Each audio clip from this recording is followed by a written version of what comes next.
Hello IELTS aspirants, welcome to a new video tutorial from IELTS Endeavour, and today we are going to be talking about IELTS myths which I'm going to debunk.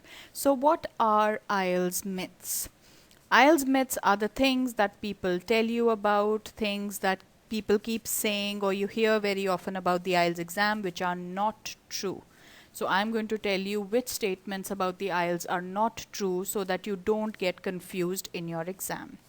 But before we start, I'd like to say thank you to all the people who have subscribed to this channel already, and those of you who have not subscribed to the channel, please do subscribe for more IELTS content. You can also leave your specific request about any IELTS topic in the comments below, and I will make a tutorial on it.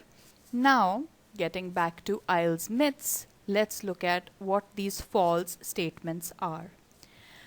The first one is the length of the essay. I have seen a lot of people say that you have to write at least 300 words for 7+ bands. That if you want 7 bands or 8 bands or 9, more than 7 bands, you cannot write 250 words and expect that much. You need to write at least 300 words because the more you write, the higher your band score will be. Now, I am telling you that this is a myth. It is a completely false statement. The reality is that quality is more important than quantity. You need to have quality in your essay. You only have 40 minutes. 5 minutes you're going to spend looking at the question, deciding what you will be writing. 30 minutes you will write 250 words minimum. You can write 260, 270, maybe even 280. But you don't need to go beyond 300 words for 7+ bands. It is not the quantity, it is the quality which will matter. So stick to your minimum 250. You can go 10 words above that, that is enough. Okay? Stick to the word limit. Don't write below 250. You have to write minimum 250, but 300 is no limit. Check your answer carefully at the end. So at the end, the last 5 minutes at least you should spend on checking your answer carefully. So if there are any mistakes, you can carefully take them out. That is how you get a 7+ band score, not by writing too many words. So the point is, check your mistakes. Check your answer very carefully. You have to write 250 words. You don't need to write 300 or more words. You just have to write them correctly. Okay? Moving on to the second myth.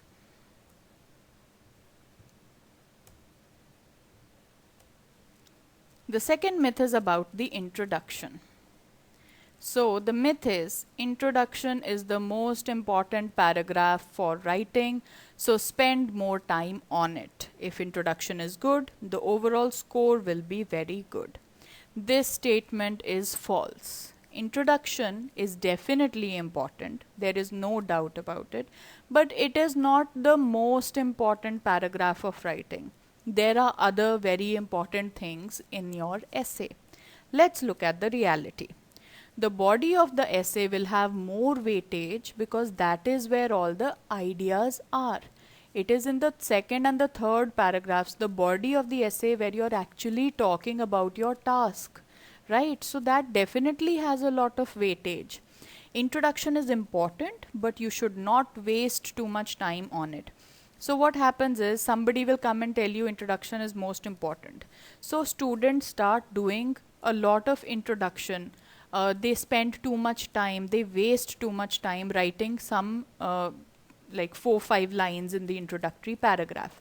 So that is a lot of time wastage. Don't waste time on the introduction. Write a decent introduction, but don't stay on it for like 10 minutes. You don't have that much time. The body of the essay has a lot of weightage because that is where all the ideas are. So stress on every paragraph equally and take a lot of care about checking your answer in the end. Have a look at all the ideas you have put into your essay. Okay? Now moving on to the third myth. The third myth is about the opinion.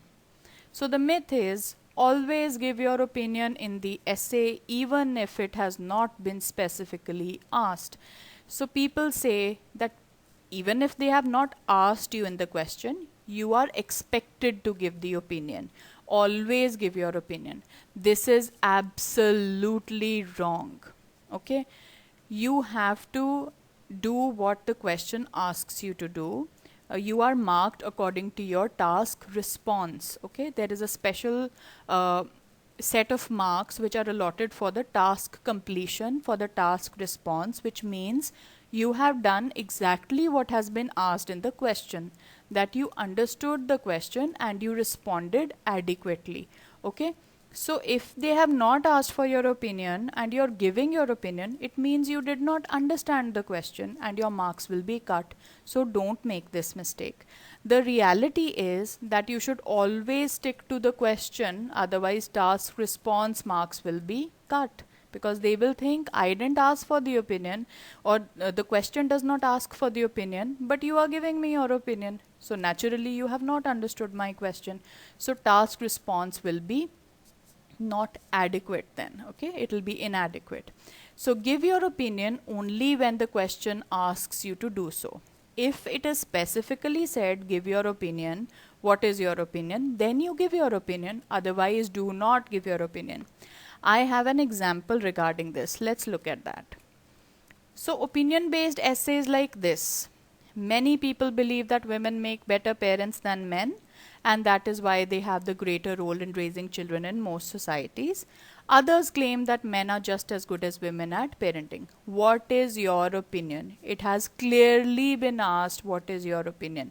This is an opinion based essay. Over here you will be giving your opinion. So they will give you one statement or they will give you two conflicting statements. Like this is one statement that people feel that women have a greater role. Other people think that men are also good. So what is your opinion? That is the typical way this type of question is asked. Only in this type of question where it is clearly asked, do you agree or disagree? What is your opinion? What is your take on this? Only there you will give opinion based answer.